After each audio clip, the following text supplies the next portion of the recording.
My wife stole $30,000 from me right after our dream trip to the Alps, and now I feel like my whole marriage was a lie. I'm still shaking as I write this, but I need to get it out. I don't even know where to start because it feels like my entire world collapsed in a matter of days. I, 34M, thought I had a good life.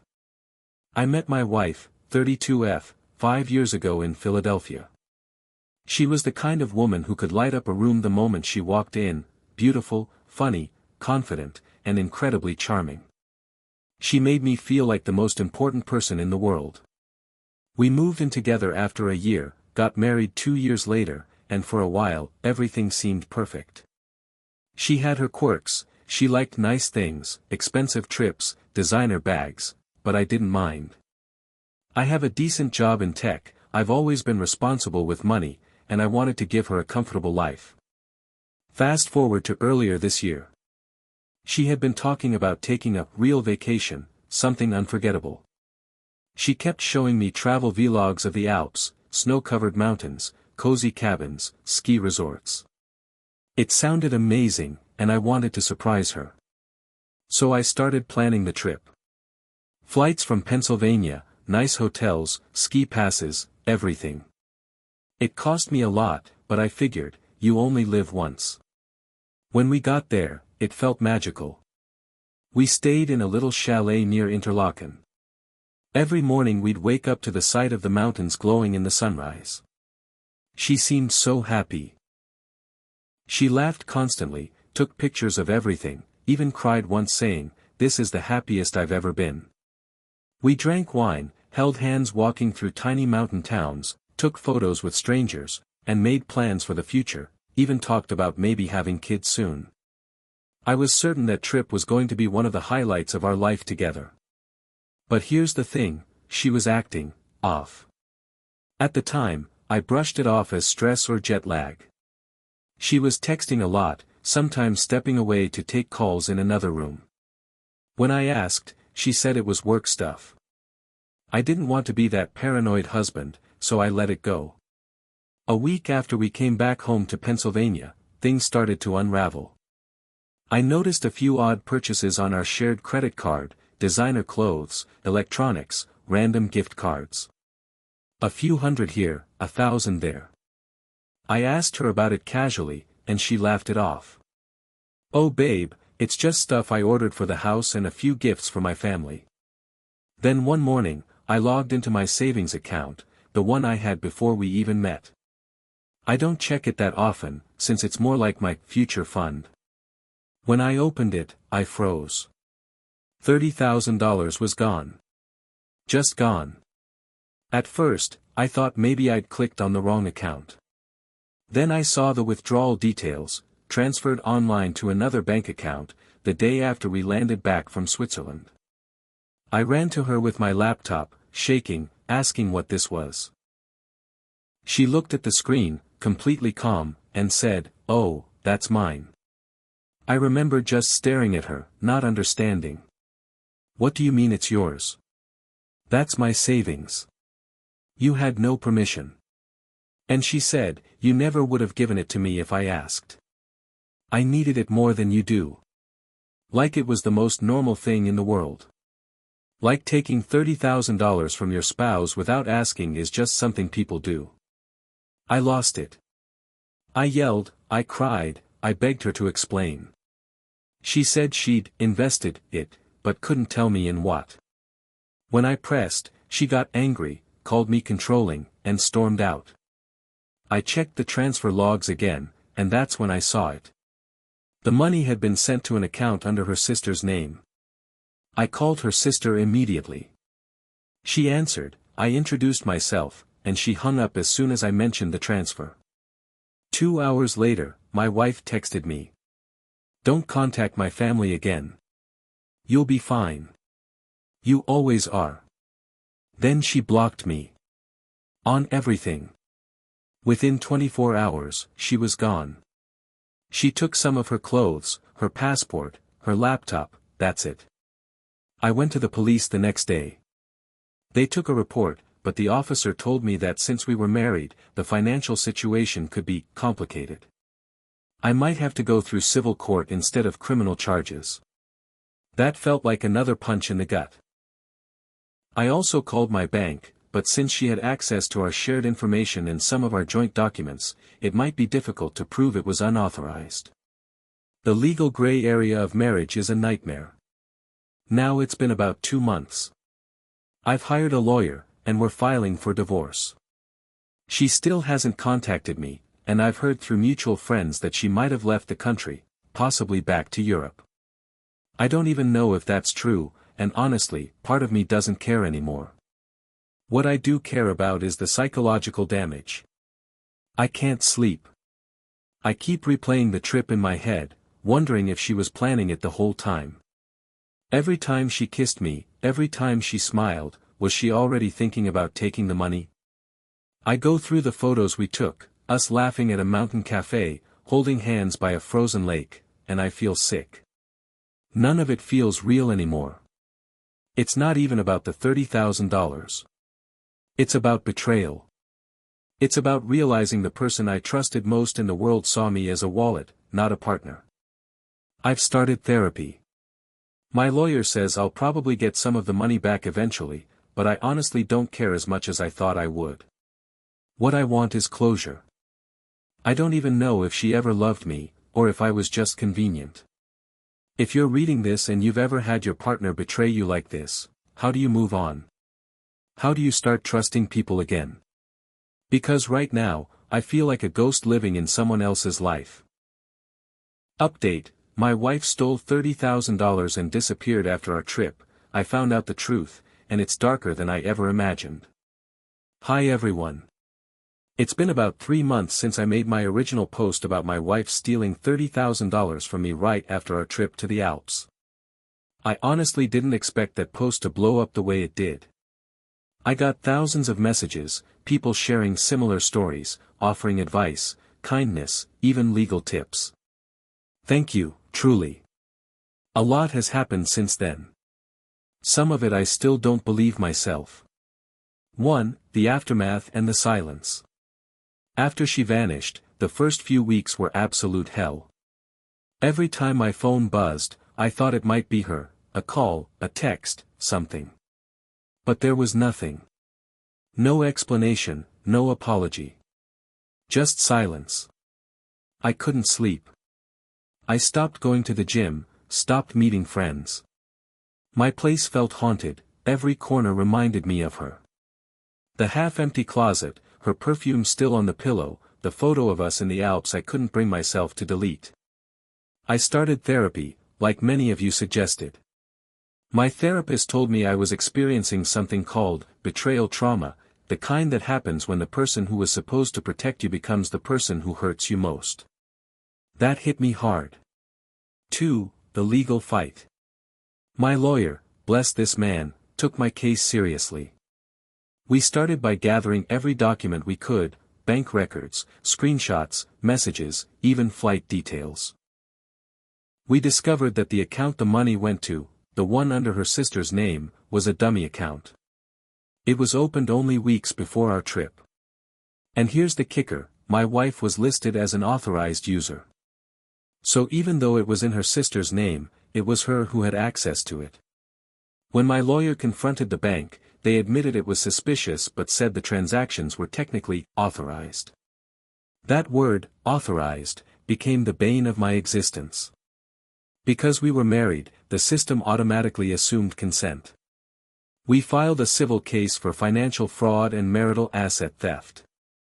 My lawyer warned me it could take months, maybe years, but he said we had a solid shot at recovering at least part of the money. 3. The investigation twist. Then came the part that honestly broke me again. A private investigator I hired, yes, I went that far, managed to track her down. She was living in Switzerland. Not hiding, not off the grid, just living. Photos showed her shopping, dining out, smiling. With someone else. At first, I thought maybe it was a friend. But then the investigator showed me the final photo, her and a man, kissing outside a cafe. That's when everything clicked. The texting during the trip, the secrecy, the strange calls, she'd been talking to him. I learned that she met this guy online last year. He's from Zurich, a business consultant or something like that. She told him she was single. They'd apparently been planning this trip for months. The Alps trip wasn't our dream vacation, it was hers and his. She used my money to fund it. The worst part? She didn't just steal from me once. My lawyer found evidence that she had been slowly draining small amounts from our joint account for months, adding up to nearly $45,000 total. 4. The emotional crash. I don't think I've ever felt pain like that before. It's like mourning someone who's still alive, but the person you loved never actually existed. The version of her I fell in love with was a performance. I went through all our old messages.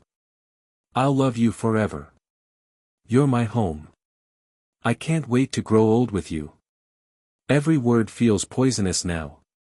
There was a night when I couldn't sleep, and I went through all our photos from the Alps, and suddenly I noticed something. In almost every picture, she wasn't looking at me. She was looking off to the side. At first, I thought it was nothing. Then I realized, she was probably looking at him. That realization broke me all over again. 5. Slowly rebuilding. But here's the thing, life didn't stop. Therapy helped. I started going on long walks every morning, just to clear my head. I deleted social media for a while. I reached out to old friends I'd lost touch with because of her, and every single one of them welcomed me back. One of my friends told me something that stuck. You didn't lose $30,000. You paid $30,000 to get rid of a liar. That line became my mantra. I started working again. I fixed up the apartment, replaced furniture she chose, redecorated. Little by little, I reclaimed my space. Financially, it's still tough, lawyers, investigators, therapy, but emotionally, I'm finally starting to breathe again. 6. The final twist. About 2 weeks ago, out of nowhere, I got an email. It was from her. No subject line, just a single paragraph. I'm sorry for everything. I wasn't happy. I didn't know how to leave without hurting you. I'll send the money back when I can. That's it. No explanation, no accountability, no sincerity. I didn't reply. My lawyer advised me not to. But I stared at that email for hours, trying to decide what I felt. Anger? Sadness? Closure? In the end, I felt nothing. Just emptiness, and maybe that's what healing looks like. 7. Where I am now. It's been 3 months since she disappeared, and for the first time, I can finally say this. I'm okay. Not perfect, not healed, but okay. The Alps used to be a memory that haunted me. Now, weirdly enough, they're just mountains again. A beautiful place where something ugly happened, but not the end of my story. I don't know if justice will ever fully come, or if I'll get my money back. But I've learned something far more valuable: never ignore the small red flags, never let love blind you to logic, and never, ever give someone full access to your financial life unless they've earned that trust completely. If anyone out there is going through something similar, please believe me. You'll survive it. It feels impossible, but you will. Thanks to everyone who commented, messaged, and shared support. You have no idea how much it meant. A year after my wife stole $30,000 and vanished, I finally got closure, but not the kind I expected. Hey everyone. It's been a little over a year since my wife disappeared with $30,000 after our dream trip to the Alps. I never thought I'd be writing a final update, but so much has changed that it feels right to close this chapter once and for all. If you haven't read my previous posts, the short version is, I was married for 3 years to a woman I thought was my soulmate. We traveled to the Alps, had what I thought was the perfect vacation, and a week after coming home, she drained my savings and vanished. I later found out she had been planning it with another man. Now, a year later, here's what happened. 1. The legal closure. The civil case finally moved forward this spring. My lawyer worked miracles. Thanks to the investigation we did last year, we had solid evidence of fraudulent transfers and hidden accounts. After months of back and forth, we reached a settlement. She never showed up in person, she had a lawyer represent her from abroad, apparently she's still living somewhere in Switzerland. The result? She was ordered to return $28,000 and pay for part of the legal fees. Realistically, my lawyer says I'll probably never see all of that money, but still, the court ruling was a win. It officially recognized what she did as theft, not just marital dispute. Seeing it in writing, unauthorized financial transfer and misappropriation of personal assets, hit me hard. It was proof that I wasn't crazy. That what she did was wrong. 2. The unexpected message. About a month before the final hearing, I got another email from her. This time it was longer. I'm sorry for everything. I don't expect forgiveness. I made a lot of mistakes. The man I left with wasn't who I thought he was either. I lost almost everything too. I hope you find peace. That's it. No details, no excuses. Just that.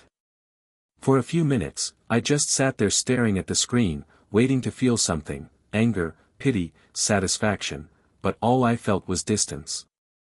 Like reading a story about someone else's life. I didn't reply. My lawyer said not to. But personally, I also realized I didn't need to. 3. Rebuilding myself. The past year has been the hardest and most transformative time of my life. Therapy helped me more than I can describe. I've learned how deeply I tied my self-worth to being a good husband, to the idea of being needed. Losing her forced me to rebuild my sense of identity from scratch. I started traveling again. Ironically, the first place I went was Colorado, not the Alps. I wanted mountains that didn't carry ghosts. I hiked alone, watched the sunrise, and for the first time in a long time, I felt free. I also reconnected with my family. My parents told me later that they always had a bad feeling about her but didn't want to interfere. We've become closer than ever. A few months ago, I met someone new, not romantically at first. Just a friend I met through hiking groups. She knows my story, most of it, and she's been patient, kind, and real. We're taking things slowly. I'm not rushing into anything, but I've learned that love isn't supposed to feel like anxiety. 4. The lesson I never wanted to learn. If there's one thing this whole nightmare taught me, it's that trust is a gift, not a guarantee. I used to think love meant giving someone everything, your time, your heart, your finances, your blind faith. Now I understand that love also needs boundaries. People asked me in comments before, would you ever forgive her?